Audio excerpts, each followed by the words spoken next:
रत्न लेने का अधिकारी राजा होता है। ब्राह्मण मेरे इस कथन पर ध्यान देकर मुझे ये सबला गौ दे दीजिए, क्योंकि ये धर्मता मेरी ही वस्तु है।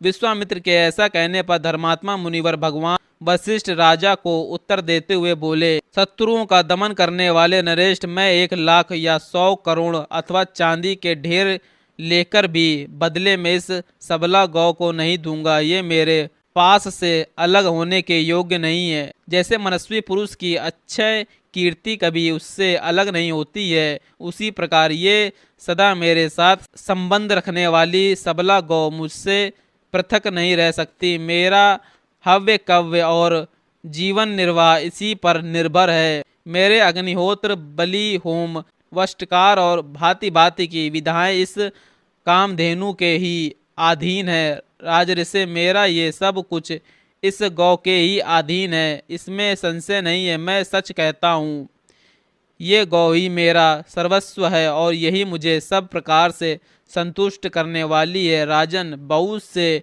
ऐसे कारण हैं जिससे बाध्य होकर मैं ये सबला गौ आपको नहीं दे सकता। वशिष्ठ जी के ऐसा कहने पर बोलने में कुशल विश्वामित्र अत्यंत क्रोधपूर्वक इस प्रकार बोले, मुने, मैं आपको 14,000 ऐसे हाथी दे रहा हूँ जिनके कसने वाले रस्से, गले के आभूषण और अंकुश भी सोने के बने होंगे और उन सब से वे हाथी विभूषित होंगे। उत्तम व्रत का पालन करने वाले मुनीश्वर, इनके सिवा मैं 800 स्वर्णमय रथ प्रदान करूंगा जिनमें शोभा के लिए सोने के घुंघरू लगे होंगे और हर एक रथ में चराचर सफेद रंग के घोड़े जुते होंगे तथा अच्छी जाति और उत्तम देश में उत्पन्न महातेजस्वी 11,000 घोड़े भी आपकी सेवा में अर्पित करूंगा।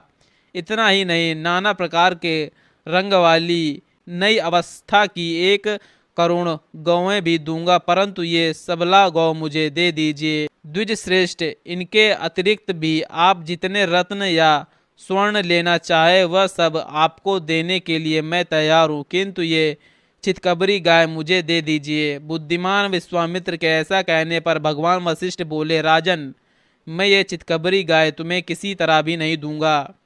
यही मेरा रत्न है, यही मेरा धन है, यही मेरा सर्वस्व है और यही मेरा जीवन है।